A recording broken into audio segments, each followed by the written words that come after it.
here on time, and then I tested everything earlier because I just to double check, and then as Well, soon as I put in the StreamYard, it doesn't work. Oh my god. well, man, listen, we're all good. We're all good.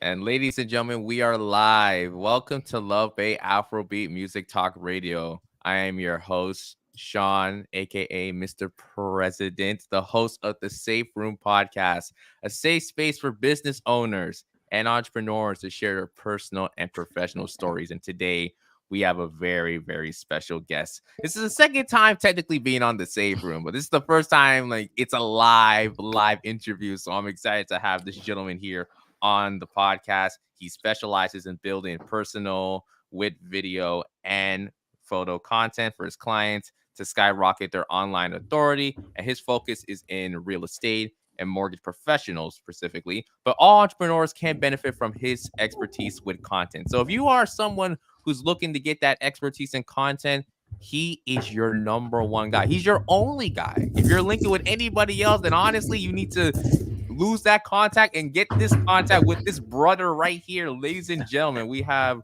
the one, the only Mr. David Duffus. David, how are you doing, my brother? Hey, I'm doing a lot better after that introduction, man. Sean, thanks, brother. That's you flatter me, man. I appreciate you. Thank you, man. I really appreciate it, man. Listen, second time you're on the podcast, man. And like, I Right? feel like you might be like the one person who's had like the quickest time to get back on the podcast. Usually, when I try to get someone back the second time, it takes a longer time. It takes like maybe a year. I'm not gonna lie with you because I'm just so busy. But we had our last conversation just February this year, which is crazy. Yeah, man, for sure, man. I gotta prioritize you, man. You're talking to the people, so I gotta make time in my schedule to make sure that I can hop on here and help you and anybody else that needs any content questions answered. I'm here. Absolutely, man. Like it's always great having you. We had a really great conversation the first time. And for people listening, you'll actually get the chance to hear that first conversation this upcoming Tuesday because we'll be dropping the audio for that on July Okay. 9th. So make sure you tune into that on Spotify and Apple Podcasts, whatever streaming platform you're listening to podcasts. July 9th will be the day. But we have David here now. So we're definitely gonna we might talk about what's gonna be said in that conversation, but we're definitely gonna like add in our own flair, our own little drip to the conversation, you know? For sure, absolutely. Yes, sir. So we're gonna definitely talk about David, just your personal journey, how you got started with Duff Media, how all that came to be. But before we actually get into this is something that I actually want to bring up quickly before we actually get into our hot seat segment. For people who are listening, if you are aware of what's happening with Hurricane Beryl, it's been just a lot going on. So first off, it started off in Grenada and then, passed through St. Vincent, St. Lucia. It just hit Jamaica today. And right now it's currently on its way to Mexico. And it's dropped from a category 4 to a category 3. And, like for me, like it's just so devastating to see, especially like I got family in Grenada. So like it Right. just kind of hurts my heart to see everything that's happening, just all the destruction. So for anyone listening, to the conversation here, I would appreciate if you guys just, go look up online, just see what's happening, educate yourself, but also, check out any hurricane reliefs, anything where you can give a donation, whether it's food, clothing, water, medical supplies, anything helps at this point. For people here in Toronto, there will be multiple donation drops happening for the next couple of weeks. There's actually one happening tomorrow at Studio M, located at Eglinton Avenue West. So I would advise you guys to definitely take the time to, do your part. For me, again, I don't usually do these types of things on the podcast, but anytime I see something like this, I do want to address it. So to anyone listening out there, especially anyone in Grenada and St. Vincent, St. Lucia, Jamaica, any place that was affected by Hurricane Beryl, just want to send my regards. Like we're praying for you, and we will get through this. We will get through this. So I just wanted to quickly say that on here before we got started. Well said, my friend. Well said. Yeah, yeah. So I don't want to I know like everyone kind of wonders like this is not the type of vibe I'm on usually. I'm usually up and giddy, but I feel like I wanted to say this. I definitely need to get this off my chest. So we're definitely gonna, try to get the positivity up, for this conversation. I don't want to make it all doom and gloom for my guests here. For sure, man, for sure. But you got to talk about those current events, and if people can help out, then it's all good. Definitely, definitely. Okay, we're gonna get into the hot seat segment, which is your, I believe, your second time around the hot seat as well. Yeah, so this seed is super hot, right? Because it's It's double. There we go. spicy. Spicy. I love it. I love it. Honestly, like nothing's really changed with the question. There's only one question I've changed, just to make it simple. I'm very curious if the answers are gonna change, Okay, okay. So that's I'm pretty ready. much it. Okay, perfect. So the first question I have here for you, David. So outside the work that you do, tell me something about yourself in one sentence. In one sentence, about myself. Father of two, super sporty, love helping out. It's more than one sentence, but I used to be a classroom teacher, so from teaching the classroom to creating content full time. Definitely, man. I know when I got started in content, like it was a struggle, man. I did not know what I was doing. I didn't know what made sense, how to go about it. So I can only imagine when you got started, I don't know if you had the same thing, the same type of sentiment, or like did you feel like this was something that you kind of knew, like, oh, this is what I'm meant to do? I feel like content. I mean, everybody started there. Everybody started with not knowing what they're doing. You go on YouTube and you look at, you go down the rabbit hole. What camera to get? Like what camera to get for YouTube? And then you get into lighting. And then do I need a microphone? And is my iPhone good enough? Or if you're using a Samsung or something else, like everybody starts out and has no idea what they're doing. I was there too. I picked up my first camera in 2019 after my first son was born. We got some pictures done, some maternity pictures, and my wife and I were like, these are okay. I had the financial means, so I picked up a camera just to I'll just take pictures of my family, and that's it. And then that kind of just opened the can of worms. But yeah, when I got into video, I'm just like, I have no idea what these things mean. Like shutter speed, aperture, like quality, frame rate makes no sense. But you just have to just kind of continue learning, and eventually it makes sense. So I always kind of told myself if I ever got into a position where I could help somebody else, because I felt like a lot of people would gatekeep information at first. This was a couple of years ago now. People are a little more free with information now, but I felt like if I ever got to a position where I could just help somebody else coming up, I definitely would do it and I'd extend that hand. Yeah, definitely. And like you mentioned an important point, like gatekeeping. I feel like, yeah, I'm the same thing. I try to, give out information. I don't want to gatekeep or hold back information, especially for someone who's trying to, make it to the next step, get to the next level. I feel like for those who gatekeep, I don't know. I can never rock with you. Like this is maybe a For personal event. sure. I can never rock with you. It's like what are we doing, man? Like Yeah, I for sure. understand that like there's competition and obviously you want to be like cutthroat and kind of prove yourself like I'm the best. But at the same time, if you have to like hold back information to kind of show that dominance, I feel like that's more of a blemish to what you are in a way. For sure, yeah. Like I completely agree with you. Like it's almost like a weakness, right? Like if you're not willing to help people out or just give them the information, it's like you're scared they're gonna take it from you. And that's probably just like a mindset thing. For me, my mindset is like we live in Toronto, right? There's I don't know how many millions of people here. There's so many people that do what I do better, and yet there's still so much business out there. So it's like, what are you going to gatekeep for, really? I'd rather collaborate with other people that are like-minded, and grow. You go faster together than you do by yourself. And like, really, you're just holding all the chips to yourself. Somebody helped you out somewhere, right? Somewhere along the line, you got helped out. So why not return that favor? And if you really want to think about it like super selfishly, and 99% of people, you give them the information, they're not going to do anything anyway. So, like, what are you worried that people are going to take stuff from you? Just give it to people, help them along, help people out. It feels great and gratifying when you help others as opposed to like, if you're just rich on your, not that I'm on a private jet, but imagine you're rich on a private jet and you didn't bring your friends along. that's boring, right? It's better Right. to like, bring people with you that are like-minded so that you can all succeed and all enjoy, all those fruits of your labor. Absolutely. Such a strong point right there. Okay. Let's get on to the second question. Now, this was the one I changed. This was the question I changed. Okay, So, okay. I'm for all my baseball fanatics out there, I want Yes. to hear from you. I want to hear your most unpopular opinion, anything like baseball related that you Wow. completely stand by. So I think baseball, I think I know. So I play a lot of sports as well. I think baseball is one, the hardest sport to pick up and be really good at. And two, I think it translates better than any of the other sports. Like you'll see, like I've got it like stuck in my mind. DeMar DeRozan threw out the first pitch at the Blue Jays game because he was a Raptor back in the day before he got traded for Kawhi. And my guy is a professional athlete at the highest level. He's an all-star.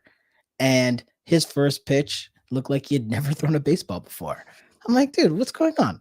But you take a baseball player and put him like on a basketball court, he'll figure it out. You take a baseball player and you put him on in hockey, they might not be the strongest skater, but the hand-eye coordination of the stick handling, it's gonna translate. Right. Mm-hmm. So I think baseball translates to the other sports better than the other sports translate to baseball. I like that. I respect that take too because I feel like again, there's so much that goes into baseball that people don't really consider, and like, Oh, for sure. and I feel like again, this is me kind of ranting. Like I've heard people said that like baseball is boring. I can't sit there and watch like every single pitch. I even got my own unpopular opinion. I think baseball, like when it's really on, it's the most entertaining sport out there. Like Oh, for fight sure. me. Like I'm not taking. Listen, basketball. I've watched my many fair basketball games. Yeah. Sometimes I can tell like okay, this team is just gonna destroy this team, or like I can Yeah. tell like just even watching them like nothing brings me to my feet or like nothing gets me tense. Same for like hockey. Like it used to at one point, but doesn't feel the same. I never really watched football, soccer. I mean, I have my regrets with soccer. I feel like that sport just like Right? 90 minutes of just basically running up and down, but like it's like only a couple of like moments you actually get that intensity. I feel like baseball having to like hang on to every single pitch because you don't know what's gonna happen next. That is thrilling, especially when it's postseason. See, that's what I was gonna say. That's exactly what I was gonna say. Is like you're hanging on every pitch. Postseason baseball, I don't think there's anything that rivals it. I mean, the first round of hockey is pretty exciting. Basketball, too much. There's too much scoring in basketball, right? So it's just like the second quarter, a team's up 45-36. It's like, man, I still got two more quarters to go. It's like you watch the last 5 minutes of basketball, and that's all you really need to watch. Baseball, just like, man, I love baseball, and I know you like baseball too, and that's why we connect. But it just, to me, there's nothing better than baseball, man. It's literally just the best. Everything about it. Yeah, listen, we both have our separate takes on it. For people watching, let us know what you think. Like, do you agree? Do you disagree? We're all here to just kind of just have some fun with it. It's nothing personal to anyone listening. Okay, so let's get on to the next question here. So, an interesting fact that you rarely share about yourself. Now, I know you told me originally what it was. I'm just wondering if has that answer changed. Whoa. I can't remember what I told you before. Interesting fact that people don't know about me. I'm pretty open book. I guess like just in general, just like having to transition from a 9 to 5 into content creating and putting yourself out there. At first I wasn't really that open with telling people that I used to be a full-time elementary school teacher. Just, just I don't know, just being a teacher, you just try to kind of keep yourself to like a different standard, right? Just like the way you put yourself on out online. If your students see the videos or pictures or anything you put out there, you want to always just be on that extra, just higher level. Just to always have just the way you come off. But yeah, I don't know if there's really things that people don't know. I mean, that's pretty much it. Um, Like my first ever job, I worked at McDonald's. That was pretty cool, and I worked there for like a long time. Oh, I worked there for like 7 years. I went to Wow. Hamburger University. That's what you gotta do to be a manager. I was a manager at McDonald's for 2 years. Um, Best job ever. I have like some of my friends, like still today, are friends that we met back then when we worked at McDonald's. So it was the best job ever. That's amazing. That's amazing. So like I thought you were gonna mention about how back then you used to be a DJ. I thought you were gonna mention Oh that again. yeah, DJ D Duff. I forgot about that. Oh man, yeah, used to DJ. Did the bedroom DJ thing for a while. Just upping my skills, and then did a couple house parties, and then that turned into I did comedy shows at Fez Boutique. Which I mean, if you're like under 35, maybe if you're under 30, you wouldn't know Fez Boutique, right at the corner of Richmond and Peter. I think it's a condo now. Yeah, they used to do comedy shows there, and I used to DJ the after parties, which was pretty cool. And then because I was a teacher when I finished teachers college, I taught abroad at a private international school in Chiang Mai. So that was in Thailand, just northern Thailand. And I had a residency there, and I DJ'd every Saturday night for I think it was like 8 or 9 months. Yeah, I was on like the late, like midnight to 2 a.m. Back in the day, DJ D Duff. Oh man. That's amazing. Listen, so Right? anyone out there, if you need a DJ, like hit up DJ D Duff. You know, he'll help you like get your party up to an 11. There we go. Content. I'll get your content up, and I'll make sure that your the tunes are killer too, and the vibes right. Absolutely, absolutely. Okay, so the final question here for this hot seat segment. What is your personal safe room? So what's a safe space? It could be physical, it could be mental, that allows you to be your authentic self. For me, honestly, just sports, man. Like really, just being able to just be at a sport and just be completely immersed in that. Just growing up, I played baseball and soccer. Those were like my two main sports. And even now, I'm still playing in men's leagues and co-ed leagues for baseball and softball. And it's just like when I'm there, you can just kind of block out everything else and just focus on the game and the nuances of the game, and just meeting new people, and just a place where I excel and I feel just very comfortable is definitely sitting in a dugout or on the field playing baseball. It's just a place that I can just kind of let everything else go, no stresses, and just kind of worry about like what's in front of me there in the game. Definitely, definitely. Would you say that you were a ultra competitive type of, athlete, or are you more of like I want to win, but it's more about the teamwork aspect? I would say like now that I'm a dad, I've definitely changed. My oldest is now 5 years old, and my youngest he's 3. So once I became a dad, I definitely viewed sports in a different way. Like when you're there, you want to play to win for sure, but like the second that the game is done, I'm just like, okay, this is just a game. Like it's all good. So you're definitely playing to win, and you're playing your hardest no matter what. But like win or lose didn't doesn't matter as much in the last like 5 years, but then before that, for sure, everybody who knows me knows that I'm super competitive, and I'll go 110% for sure.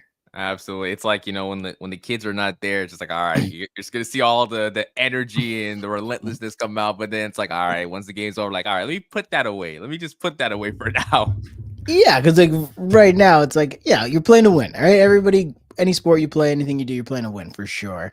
And then if you don't win or you do win, like literally as soon as you blow the whistle, two games over, it's just like, all right, what are we doing here? Like I paid to be here. I'm not getting paid to be here. There's no like cameras. There's no interviews. There's nobody writing articles about us. We're just here to just have some fun, hang out with my friends who I don't see as much. So definitely in the last little bit, I'm definitely way less competitive. Definitely trying still my hardest, but yeah, there's bigger things to worry about. Definitely. I feel like, like again, this kind of ties into like even entrepreneurship in a way and just how we handle ourselves in life. Like we want to always have that competitive drive, but at the end of the day, like once complete a project or like when a deal is done, then it's just like you kind of relax and you just kind of reflect a little bit more now. So I kind of see the similarities or an analogy from that. Now, I'll say this. If it's them B-ball runs, though, it depends. Like, sometimes there are some people that want to start something and it gets crazy. Oh man, honestly, that's literally everything. I found like of everything I always played, I feel like soccer and hockey were the two where people took it way too serious. Like in my Hmm. early 20s, I was playing hockey like in men's league and stuff like that. And I like literally just had to stop playing because I was like, I can't. Like I can't come to the rink every week and like actually guys want to actually fight because of like what happened on the ice. Like, man, guys, we're not in the that was always my line. Like, we're not in the NHL. Are you getting paid to play right now? If you're not, can you please relax? So like I find like the intensity of people with hockey and soccer, man, they feel like they could do what they do in the pros when they actually can't, and it would just get too hot, It's just like get too heated. you're Yeah, wilding right now. mans are nuts. I'm just like, yo, man, this is crazy. I cannot deal with this. I'm out of here. I feel you, man. I absolutely feel you. Okay. Yeah, those are all the questions I have here for the hot seat segment. So now let's get into the Okay. main question. Now, you are the founder of Duff Media. I'm making Yes, sure I sir. said that because I remember last time, and this was, I noticed because I was editing a couple of days ago. I remember I butchered. I said, like, oh, I wonder when you joined Duff Media. I'm like, wait, Sean, use your brain. He's the founder. Like, he would have never, like, I kind of said it in a way where I'm assuming, like, oh, you weren't the founder. But I'm like, wait, it's called Duff Media. For Like, sure, for so I sure. made sure to Oh, back hold my on a sec. tracks now and say it's you're the founder of Duff Yes, sir. Media. Yes, sir. Yes. So Close the door, Tristan. Close the door. Sorry, my son it just came home. no Uh, problem, no yeah, problem, man. Listen, sometimes we'll have our little like pop through the door moments on the podcast, but that's why it's called the safe room. It's for it's a sure. vibe. It's a safe space for everyone. For sure, for sure. Hold on, let me just close it. Absolutely, absolutely. But for people who are Close tuning the in door. right Go see now, mom, okay? just want to Yeah. let you guys know you are tuning into the safe room here on Love Bay Radio. I'm here with David Duffus, the founder of Duff Media. We're now going to get into the main questions. We just wrapped up our hot seat segment. So, David, I wanted to ask you, how did Duff Media get started? And who were some of the clients that you were striving to work with during the time once you got started? And even now, like, who do you strive to work with when it comes to the stuff that you do? Yeah, for sure, man. I mean, I kind of alluded to it before. After the birth of my first son, I picked up a camera and it kind of just went from there, kind of just snowballed from there. Really started in doing just kind of like portraits just for like my family. March 2020 hit, everything got closed, couldn't do portraits anymore. I transitioned into real estate, which I always just had a interest in. My wife and I, we've had some investment properties and things like that. So, moving into, real estate, just kind of, opened the door there. And then the company used to be called Duff Photography, and then I added video because video was obviously king and getting crazy. So I switched over to Duff Media, and that was now wait, 2024. So that's 5 years ago now. Some of the people that I looked up to in the industry were just like those really big players in Toronto.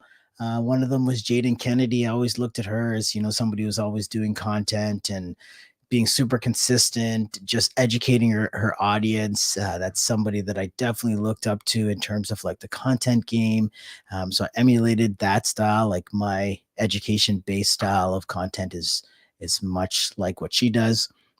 It was great. I was able to connect with her and her mortgage partner, Roy. And I was able to actually connect with them earlier this year. And we actually have another event coming up in July where we're doing a seminar and I'm just, capturing content for them and helping them with their promo and things like that. But yeah, I mean, it's really just, any of the top real estate players here in Toronto. But really, it's about a mindset, right? People that understand that, content and content creators are valuable, understand that, they're here to educate their audience, help them out. You could make a quick buck here, but that's going to come back around. I really like and connect with people that are about, helping and going that extra mile. Maybe it's that like teacher in me, because I was a teacher for 15 years. So, just helping out the next generation, without really asking anything in return.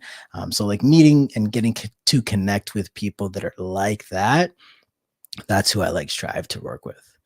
Yeah, and I feel like you even mentioned how you used to be a teacher. I feel like, you look at yourself as a teacher, you have your students. You kind of look at it as like a pre-foundation, like a starting foundation where, these are the potential people, like, if they were clients, like I would be teaching them some of the skill sets, stuff that I know. But obviously, like with students, it's like you're trying to like teach them something in hopes that, they would apply the skills, for them to build, for them to move on to whatever career they have, to whatever trajectory, whatever pathway they want to go to. So I feel like, again, you being a teacher now going into the world of like content creation, videography, photography, so much in terms of like content, it's very interesting because there is a correlation in between. And I think it's really, really great to hear because, for a lot of people, and I even said this for myself, sometimes like I look at like my degree, I have a degree in business, and Mhm.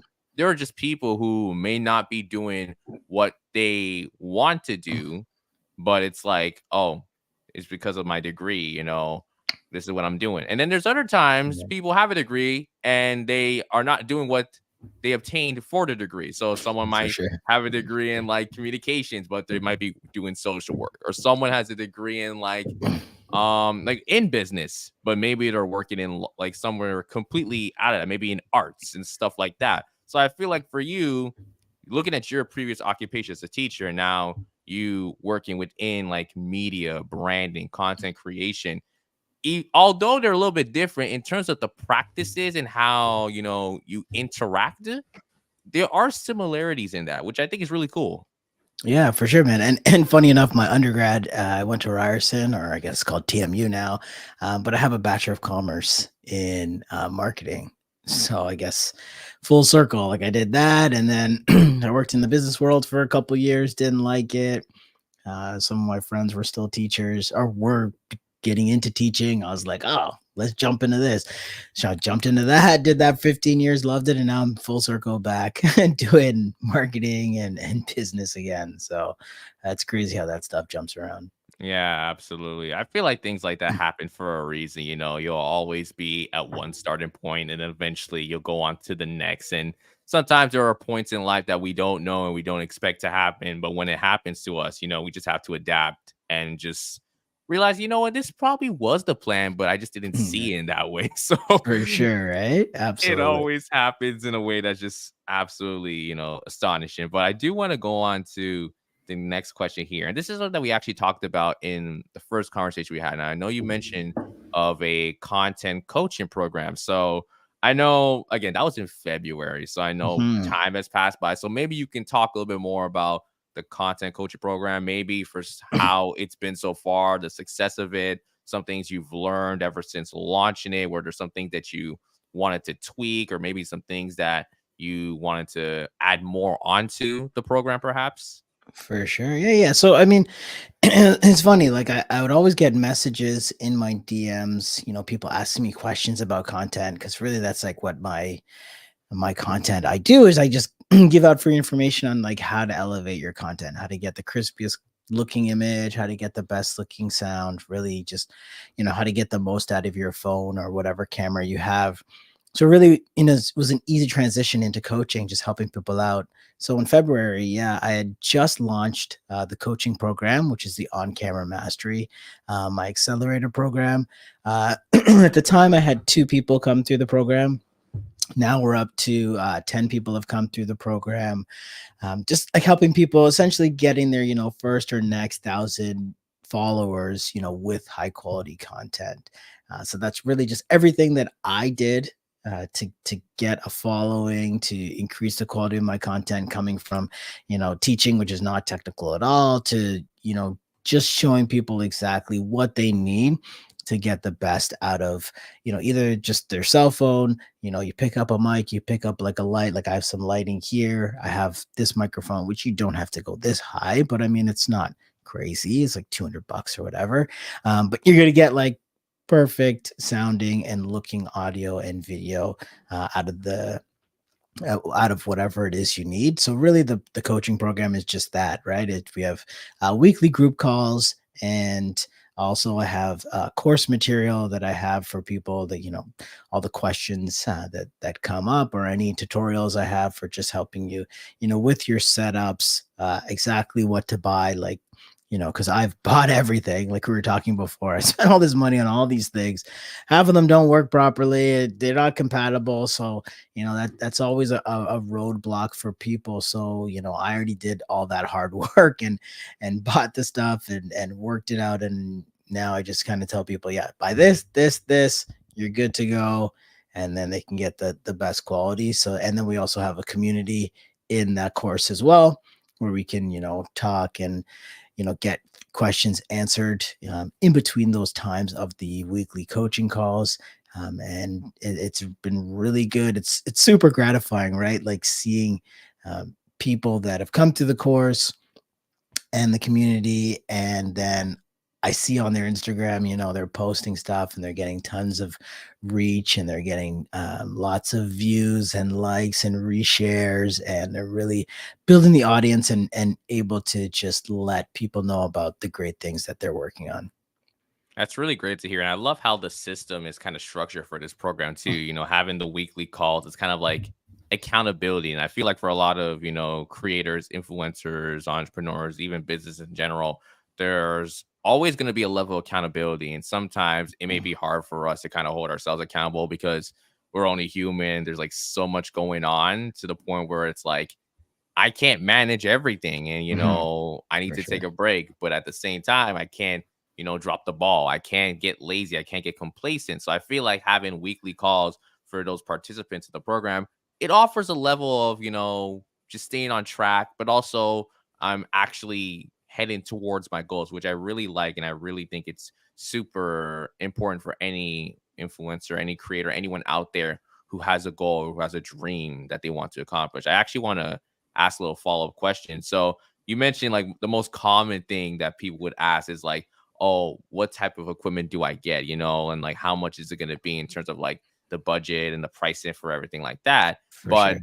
is there anything of guess from your expertise that you don't really share as often that you wish someone would ask about? That's a good question. That's a very good question. I mean, really, a lot of people, I feel like so many people got hung up on buying ring lights, and ring lights just aren't oh man, they're just not good, right? Maybe they remember the music videos back in the day where you'd have the nice ring in your eye and it looked dope, but they don't realize Right. like they had like the ring light plus like tons of other lights. Having a ring light doesn't it's not going to give you the best light. You're not going to look the best. I get that they're cheap and you just want to get in. Um, but I wish people would just, you kind of have to look at it like, yeah, you could get in for 20 bucks, but it's like you probably spend 100 to $200 on food, like eating out, not talking about like grocery store, right? Like Uber Eats or Skip the Dishes, or just like out with your friends, like 100 or 200 bucks every couple weeks. Like, just don't go out for 2 weeks, or just, dial that back and spend $200 on like a good mic system, or $200 on like a good light and softbox. And like you have that forever, right? Like I try to teach people, like, don't be so short sighted. Like, yeah, it's 20 bucks on Amazon. It's, 15 bucks, whatever, but there's a reason why it's so cheap, right? Like the dollar store stuff. There's a reason why dollar store items are dollar. Like my kids get dollar store toys and they break them in that first sitting. But then if you buy like, $20 toy at Toys R Us, it lasts longer, right? So, especially too, like if you're a business owner, man, you can spend 200 bucks on something, right? Everybody was there. I was there. I'm still there, right? In terms of like, you want to bootstrap, you obviously don't want to waste money, but if you just like, instead of buying the cheapest thing, just get something a little bit better, right? Like everybody's seen those like little mini microphones that people clip to their, you can plug into your phone. Yeah, they're $20, but like nine times out of 10, the audio sounds terrible, right? If you just hold your chips a little bit and spend $100 on so I was with an agent earlier today, and he uses, and I told him to get the Hollyland, Holly Land, Hollyland, and they're wireless. They're like $150, but perfect. You buy them once, you don't have to buy anything ever again, right? Lighting, instead of getting a $20 ring light, just save your chips, buy $100 like LED panel. I've got like one behind me that changes color, and I have a bigger one here, but like spend $100 on that, spend $150 on like a good mic. So you're in there for like 200, 250, maybe even 300, and that's it. Use your phone. Your phone will be, as long as your phone is better than like an iPhone 12, and if you're better than like a Samsung like in the 20 series, anything newer than that, which the majority of people have now, oh man, your video quality is going to look insane. And if you just Right. spend that $300, and then now you have it forever. Like all the mics and stuff that I bought them originally. I bought the Rode stuff, RODE, which is, they're a little bit more expensive. They're in that like 250 to 300 range, but I bought them 5 years ago. I use them for my own stuff. I use them for client stuff, and I've never had to replace them. And that was like 5 years ago. And then the light I have, it's the one I tell everybody to get, Godox SL60. You can get them on Amazon. Sometimes they go on sale for like a buck 25. Their regular price like 160, 170. Get yourself like a $50 softbox and literally have a light forever. I use it in my studio. I use it for client stuff. Never let me down. So are you willing to invest $300 into your content looking like a Ferrari, or do you want it to look like, a beat up 1989 Nissan Sentra? And that's the first car I ever had. 1989 Nissan Sentra. It was the best. I loved it. Yeah, I feel you. I absolutely feel you. And you know what? You mentioned at the beginning, you mentioned ring lights. So I did have a ring light, and again, it didn't do justice. Like at No. one point, I was recording, and then like the top of it just fell off. So like all I have now is the actual ring light without like any like stand or pod. So it's Right. hilarious. It's kind of like my own personal flashlight in a way. It's like, okay, if I need to like walk around with like an extension cord, just plug it in, just like hold it up in the air. But Right. it's like you mentioned, you don't want to get something that's like super cheap. I don't know if people have heard of like this like Caribbean saying, but like good thing ain't cheap and cheap thing's not good. Right. It's true. Like nothing It's that you true. buy cheap is good, and the things No. that And you buy good, it's not cheap. Like for example, you're talking about microphones. You say you had the Rode mic. The mic I yeah. have right here, it's a Shure mic, and I got this for like what $300. I had Right. to work my way up to that too, and I think For that's sure. another important thing to kind of mention. Sometimes you may not have like the budget that you wish to get all that material, and sometimes you For have sure. to kind of start slow. For me, the first mic I got, it was like $20, and like it's technically like the mic in the background I have right here, like that type of mic, but it wasn't like like top tier quality. Like no, it was like I got this at Winners. I Right. literally started and I didn't know anything about microphones, so I just got this microphone behind me, and I thought, oh, I'm gonna have like the amazing, immaculate quality. Like, nah, Yeah. it was No, it not wasn't. the case. I had to like work my way up. So that's why I got to this microphone. And like even for like my interface, I have like the Vocaster one. So like this little Nice. thing right here has been like it's been my baby ever since. So Right. it's been helping me to like monitor my audio, how I sound and everything like that. Even like these headphones, they're like $70. I didn't say let me go get myself some cheap $5, $10. Like, no, like sometimes you have to like prioritize your budget effectively, but also you don't want to like break your bank.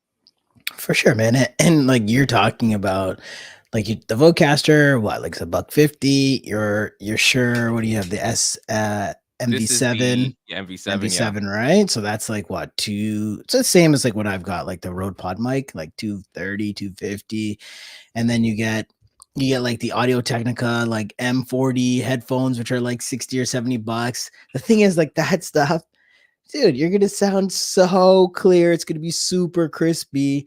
You spent $300, yeah, but like you spent that $300 once, and you're not spending that again because that stuff you got is great quality. So you've got it for the next couple years, and you've done like how many podcasts? Like all 200? Like Well, legit? that's the goal. I'm not there yet, but we're on the way. Right, but you're like, I know for sure you're like 130 something at we're least that are we're published, we're right? yeah, we're probably like 125 ish around that Right. point. And then how many do you have in the archive that aren't edited, right? You probably Probably got like like another 5 in there, right? yeah, yeah, At yeah. least. Right. So, you know what? I there's value for sure, I think, in because we're all human, right? You're like, oh man, I don't want to spend $300 out the gate because I've never done a podcast. So if I spend 300 and then I give up on it, I wasted 300. I get that. But like if you everybody knows they need content now, right? So you know you're going to be doing content in some capacity. If you have a service-based business or you have a physical product, you're definitely in some capacity gonna have to do content. So again, if you're a business owner, spend a little bit of money. I'm not talking about thousands. We're talking about like a couple hundred, and just really it'll just make sure to elevate you, right? Because you have that crispy sound and you have that crispy looking video. It really just gives off that really good first impression, right? And everybody that has is an entrepreneur, everybody that has a business, everybody that has something to sell, or even if you just have a message to get out to the world, you want to put your best foot forward, right? And it's a lot easier than you think, for sure. Absolutely, absolutely. Okay, let's go on to the next question. But again, for people who are coming in, you are listening to the Safe Room podcast here with yours truly, Sean Williams on Love Bay Radio. We have our fantastic guest, Mr. David Duffus, the founder of Duff Media. We've been having a great conversation. This is part two. So part one's coming out very, very soon. You'll have to follow us on Instagram to make sure you stay updated, but this is our part two conversation. It's been a grand time, a grand time. But I want to get on to this next question. And this one is, I won't lie, this is kind of like me, kind of like picking your brain for like my own personal stuff. But I feel like a lot of people may relate to this question too. So like this is again, this is just like this is my entrepreneurial mindset just kicking in right now. So like the question I want to ask is, do you think long form content, do you think it's just a means to creating fantastic short form content, or do you feel like both forms can work together in cohesion, especially for someone who's probably a content creator and influencer who's looking to dive into content creation more often when it comes to promoting their business or their brand? For sure, man. I feel like long form, I mean, the goal is to be producing both, right? I find like for myself and what I'm the type of person, I'll do things for myself first and then I'll take them to clients, I'll take them to people, right? Because I make all the mistakes on myself, and then that will hopefully limit the amount of mistakes I make with clients, right? So for me, and I feel like a lot of other people, it's like to jump in long form is super daunting, right? Short form, it's a little bit lower in the terms of barrier, right? You talk for 30 seconds on something, throw it up on reels. If it doesn't get views, you're all good. I only spent a little bit of time doing a 30-second clip. I really think that long form is what's going to build like trust and really build a huge audience, is going to be long form, because like you talk longer, people can see your cadences, they see how you talk, they see your mannerisms, you tell stories that's really going to connect you with people. Short form, you can give a lot of information quick in that quick shot, but then short form is just doesn't last as long. I think you really want to aim to have long form, and that's what I did this year for myself. I released my first like real like put together like long form back in the winter time in November. I've been trying to keep like consistent posting like one long form a week, just to deeper dive into things like, okay, these are the mics and lights and things to get for your content. I can see that quick in a reel, but now in a long form, I can really dive deep into, what are the advantages and disadvantages? What do I use? What do I tell clients to use? Really, really get a little bit deeper. But then a shortcut, which I tell people, like if you don't want to do short form, and you're scared about long form, just do write down 5 questions, or what are the 5 questions people ask you, or 5 topics, just 5 things that you can just talk about for a long time. Set up your camera and just talk about it. There you go. Talk about it. It'll probably be 15 minutes, 20 minutes. People end up talking longer than they originally think. They're, oh, it'll just be a minute. End up talking for 5 to 10 to 15. And then now you have a long form, and now you can chop that up, and you can now release those as reels as well. So now you have a long form and you have short form. So you've got like best of both worlds, and you only have to sit down and record it once. Yeah, definitely. I totally agree. And I feel like with long form content, I feel like for a lot of people, when they have the chance to like, speak for a long period of time, some people will take that opportunity. But for those who kind of are more hesitant to that type of, atmosphere. That's Mhm. where like, I think even for like what the safe room is, that's what I try to provide where long form content or being part of a scenario where it's like you're like kind of engaged or like kind of pulled into long form content. I want it to be comfortable. It should show your comfortability, on camera. It should let people know that, like you're not nervous. You're not trying to like play an act or nothing's like a facade. It's like you being yourself. I feel like you can really get that with short form, but obviously with long form, you have more time in front of the camera. You have more time with your audience. So they, like you mentioned, they get to hear your cadences. They get to see your mannerisms, the way you act, the way you speak, the way you react to certain things, your emotions. And I think that's what the safe room tries to do here. I try to bring in guests where it's not just having these like informative conversations, allow them to share about their business, but you start to see like their characteristics. Like obviously, Dave, I could tell from you, like you're a fun guy. You're a fun guy, but you definitely know what you're talking about, and you're someone who loves to share information. And again, you don't like to gatekeep. It doesn't matter because you have that teacher instinct within you, and it For sure. shows. Like I know you and I like to be completely just like transparent. I know we've had our conversation before. I've reached out to you for advice, and it's been so helpful. Like I remember the first time we were really like talking in person. It was at the cookout for the tech effect. Right. Shout out to the tech effect real quick. Yo, Shout out shout to the out. No doubt. yeah, and like I remember just from our interaction, it was like it was so genuine. And again, that's what I really enjoy about the stuff I do. It's more than just the podcast, but it's kind of like my interaction with people. It's kind of like a live podcast. It's ongoing. It doesn't Right. matter. Like, you're always telling the story, and like we are authors of our own story. We're writing in new chapters every single day. And we'll always have like new contributors to what we write on those pages that, we will live out for the rest of our lives. So yeah. Yeah, man, for sure. I mean, I think a point you brought up there about just being an expert or just being able to talk about stuff, I find like everybody kind of you downplay yourself, and I don't know, people are gonna make fun of me, or I don't know what I'm really talking about, or and that's why you do the short form, right? You can just do kind of short form. It's quick, it's easy, easier, not easy, but it's easier. And then long form, it's like, well, if I don't really know what I'm talking about, long form seems so daunting. But really, you just gotta just hit record and just let it flow. Your first video is gonna be your worst. See, but you just gotta start, right? Like you'll probably look back at your first podcast. At the time, you're like, yo, this is heat. And now you look back and you're like, ooh, like you were Cringe. stumbling. You're probably saying, you're, just say this and that and filler words and not asking the right questions. And you didn't have your flow down, but now you're at like 100 plus, right? But the thing is, you got to start somewhere. So you just kind of get over that. And, I feel like people think that people are going to make fun of them.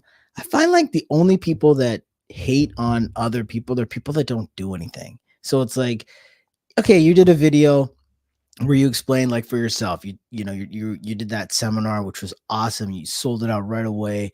People come in and learn how to set up a podcast because you did it. You walked the walk and now you're talking the talk, right? So it's like, if people are gonna make fun of you for doing that, it's probably somebody that's never done a podcast. They don't know how hard it is. It So doesn't make content.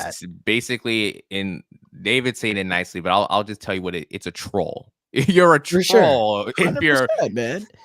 100%. You've never like so the thing is when you get those hate comments, with knock on wood, I've been pretty fortunate to not get that much hate on in just my content and my comment section. Hopefully that doesn't change.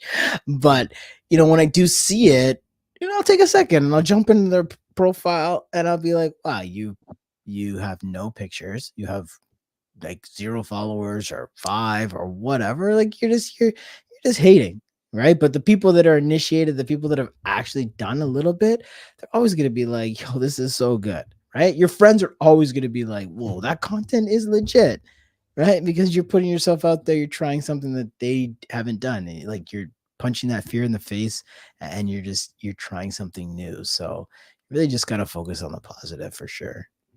Definitely, definitely for sure. Okay, I have one more question, and then we're gonna wrap things up with a little fun activity that I got. Nice. So, how important is it for you to stay interactive with your audience? Because I definitely see you on Instagram. I know you're getting close to what is it? Is it 6,000 followers?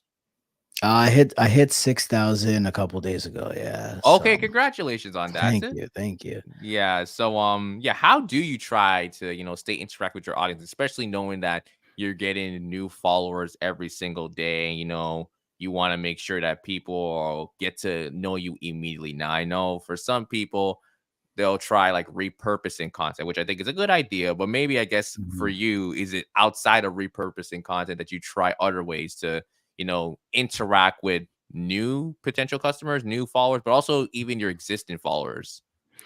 Yeah, for me, I kind of have like a system. So every day I'll kind of go in there, and so the past little while I mean, not little while now, I guess since like December, November, December, I'm getting anywhere and around like 20 to 25 new followers a day, which is super awesome. So what I'll do is I'll message my new followers, just thank them, thanks so much for the follow, appreciate it. And then I'll just ask a follow-up question, right? Is there any content questions you had, or like you just here to look at the videos, or if there's any way I could help? That's just to show that there is a human behind the actual account. And that is like a business tip, right? It has turned into sales through that, right? Like people are like, oh, thanks for reaching out. I actually had this question about this, or have this shoot coming up. Can you help me out? Like, what are your pricing? Things like that. But it really just humanizes you and shows people that there is somebody behind the account. I try to, on my stories, show like my day to day of what I'm doing, like in business.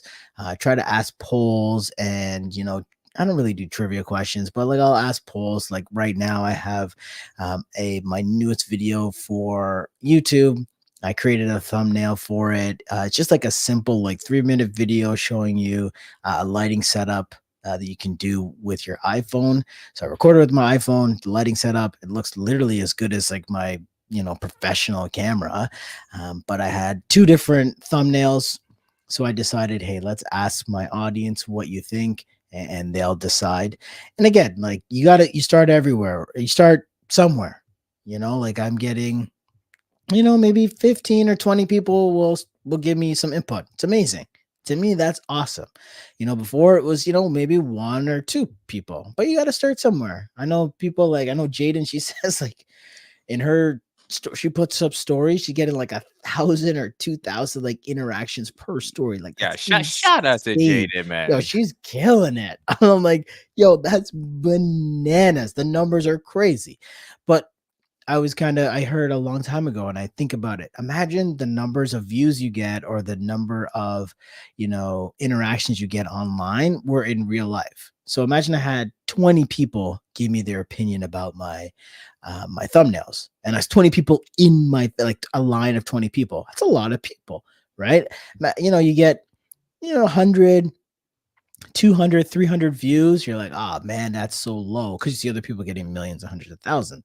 But imagine being in a room of 200 people asking you questions, or 200 people hear your message. Like, it would take you so long to deliver that one at a time. So you really just have to, just change your mindset and be like, man, if this was people in person, poof, these numbers are crazy. So if you're getting like, 5, 10, 20 people interacting, with your post, that's a really good way. But I think really just like, in the DMs helping people out, or when people comment on your posts, try not to just be like, oh, thank you, or just put up flames, ask, you know, more than just that, right? It's just like, oh, what camera did you use? And I'll just take a second and be like, yeah, this is the camera I use, but I'm at this level. If you're just starting out, jump and get this, whatever. Like, don't be afraid to just jump in my DMs, and I'll get back to you, right? So, and two, like if you see people like commenting on like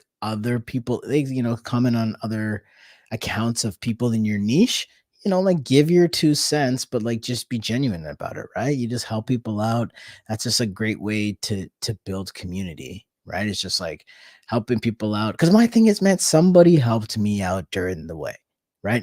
I did not get here by myself. Yeah, I've taken tons of online courses, I've had coaching. I found like the thing that accelerated me the most was definitely like getting into a coaching program, just because like they just show you, they've done it, they show you exactly what to do, you just do it, and you're good to go, right? And it's either you spend time or money, right? And you could take the time if you have time and go through YouTube, but you're not knowing exactly what you're going to look at, or you just spend a little bit of money, get like a coaching, like either a group coaching program or a single, or it's just a course, and that'll accelerate you.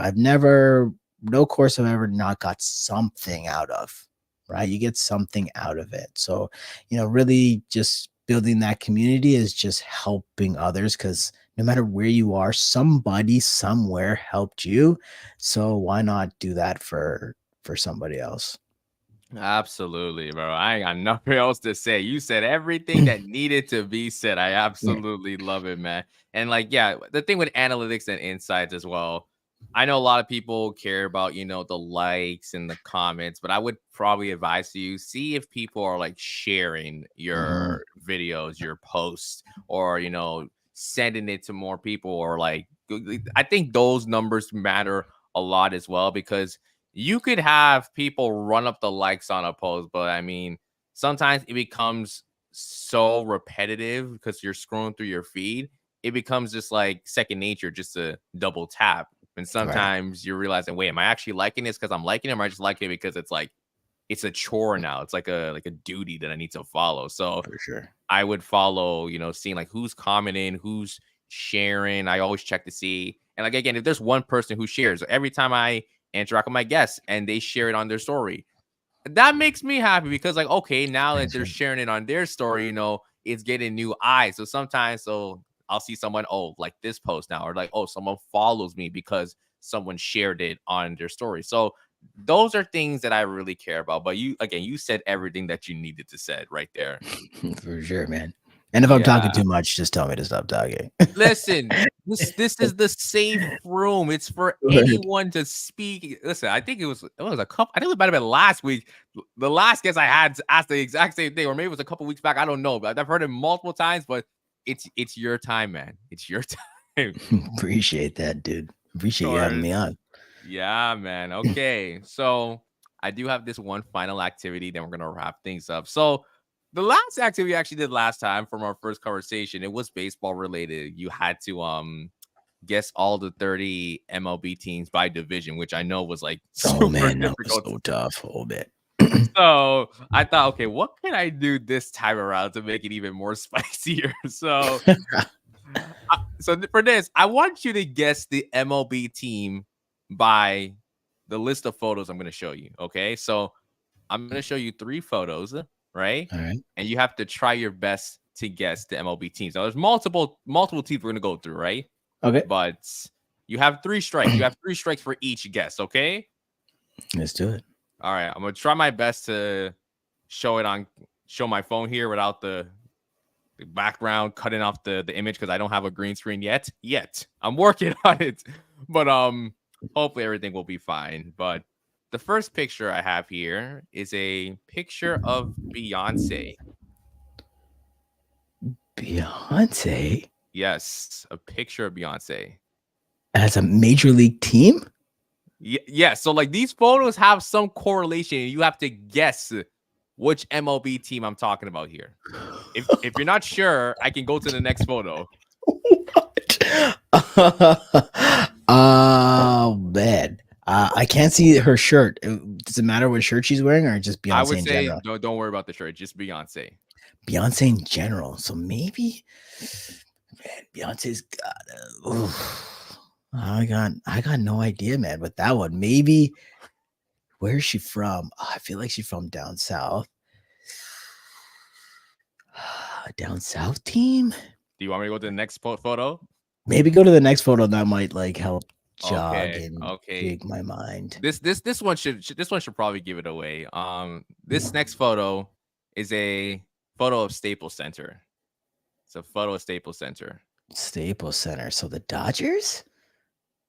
It's not the Dodgers. Not the Dodgers. Well, who plays in Southern California? It would just be the Dodgers, Padres, but they're not close to the Staples Center. The Angels? No, they don't play there. Dude, it's got to be the Dodgers. It's not the Dodgers. It's Staples not the Center? Dodgers. So that's already one guess. You have two guesses left. What? Staples Center, but Staples Center is in like okay, LA. So like Dodgers, like California teams, is Dodgers, Padres, Okay, you know what? Angels. I'm gonna go to the last. I'm gonna go to the last one. The Oh last man, this photo. is tough. The last photo. The photo of Master Chief. A photo of Master Chief. What? What is this? This is so tough. Master Chief. Oh my gosh, I don't know. The Cleveland Guardians? I have no It's idea. not the Cleveland Guardians. Oh man. You got one. Listen, I'll say this. Don't overthink it.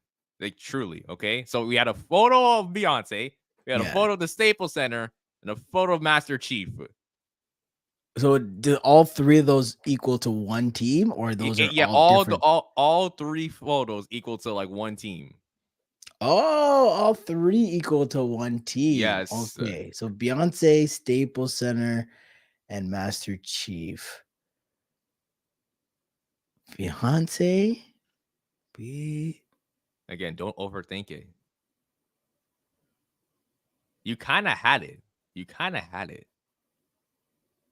Wow, like they're all like, no, not Staples. It was one of the answers that you said, but you weren't sure about. Really? Yes. Master Chief? Staples. Oh man. I have no idea, man. What did I say? It's got to be the Padres then, right? Is that your final guess? San Diego Padres is my final guess. It's not the It's the Los Angeles Angels. Angels? Because like you have like Staples Center, LA, and then you have like Beyonce and then Master Chief. I was thinking Master Chief as Halo, because Halo the video game, but also Beyonce as like Halo, like her song Halo. Oh my gosh, that's impossible. Dude, I said Angels. Well, you said it, but that wasn't your final answer. Yeah, it wasn't my final answer, man. It wasn't final. All right. Oh for one. Come on. We gotta get back on track. We got three more, so we gotta get back on track. Oh my gosh. This is gonna be tough. Oh my gosh. Hopefully the other ones aren't as ridiculously Okay. So the first photo I have here is a photo of a restaurant. Photo of a restaurant in Toronto. What's the restaurant in Toronto? Just a random restaurant. Just a random restaurant in Toronto? Yeah, a random restaurant in Toronto. Okay. Okay. What's the other pictures then? Okay. The next one is the photo of a mill. A mill. That's the technical term for it. It's like a windmill, a mill. Okay. Yeah. Okay. And what's the next question? Next to the next picture. So the final one here is someone giving someone a key to the city. What? Oh man, that's tough. So okay, I thought the mill. So with the mill, I was like, okay, Milwaukee Brewers. There, we're like, but then what does the Brewers have to do? You get brews at I think key to the city. What the heck? Dude, these are so hard. Key to the city, restaurant, and a mill. Yes. Oh man, that is tough. Key to the city. I No. mean, you mentioned Milwaukee before. Man, I gotta go Milwaukee Brewers because you said the mill. That's the only thing. It is the Milwaukee Brewers. It is the So Milwaukee Brewers. what was your thinking for the restaurant? So I was thinking a restaurant because, like, again, there's like I know you can't see it, but there's like a bar in the background for like Right? beer, and I was Yeah, thinking yeah, like for sure. brewer, and then Yep. obviously like mill for like mill, and Yeah, yep. then of course like key as in like Milwaukee, but like without Oh, the walk. Milwaukee, Yeah, Milwaukee. Boom. Okay, okay, okay. That makes sense. yeah. Okay, That was tough. That was one tough. for two. One for two. You Ah, got two not bad, more. not bad, not bad, not bad. Okay, so we're on to the third team now. So Yep. the first photo, it's a photo of Sailor Moon. Sailor Yeah, Moon. Sailor Moon, like the anime. Wow, Sailor Moon. Wow, that's a curveball right there. Sailor Moon. Okay. Okay, what's the Okay. next one? The next one we have here is a photo of Emerald City from the Wizard of Oz. Okay, Emerald City. Emerald City. Okay. Like just like you can see Emerald City, like does it have like the Yeah, yellow like brick road and it everything? has the yellow brick road. There's Emerald City in the background and everything like that. Emerald City, Sailor Moon. Okay, All right. okay, And then the okay. final photo here, we have a group of disappointed Blue Jays fans. I feel like I feel like this is like the biggest hint of it all. Disappointed Blue Jays fan, so definitely the Blue Jays, right? But Sailor Moon, Sailor Moon, Emerald City, maybe Emerald City because of like the new city jerseys. I gotta go Blue Jays then. If you're saying upset Blue Jays fans, It's not the Blue Jays. it's not It's the not Blue the Jays. listen, think. You have Sailor Moon, Emerald City from the Wizard of Oz, and upset Blue Jays fans. Remember, they all connect in some way. All connected. So upset Blue Jays fans. So Blue Jays fans are upset when the Yankees win for sure. But does the Yankee have to do with Sailor Moon? Yank Sailor Seattle? I don't know, man. Sailor Moon, Emerald City, upset Blue Jays fans.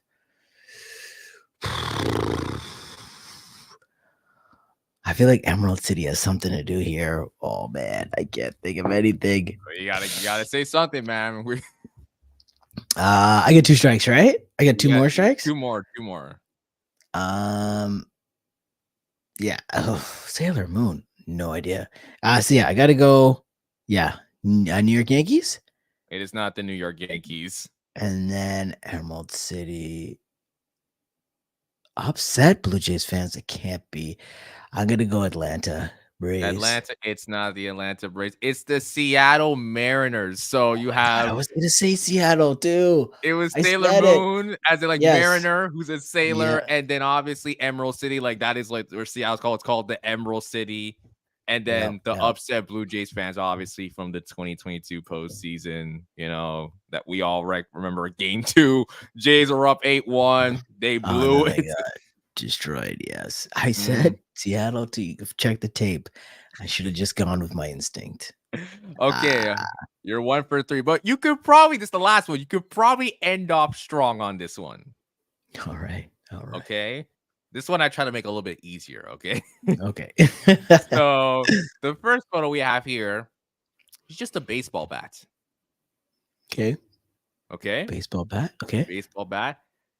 Second photo, we have someone here who's flipping, someone who's doing a flip. Okay. Okay, Yep. and Okay. then the final photo we have of the numbers 5102.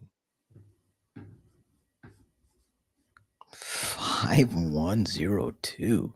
Yes. So Five again, one. we have the baseball bat, we have Mm-hmm. the someone who is doing a flip, and then the photo of 5102. Yeah. So it's got to be the bat flip. So it's got to be the Blue Jays, right?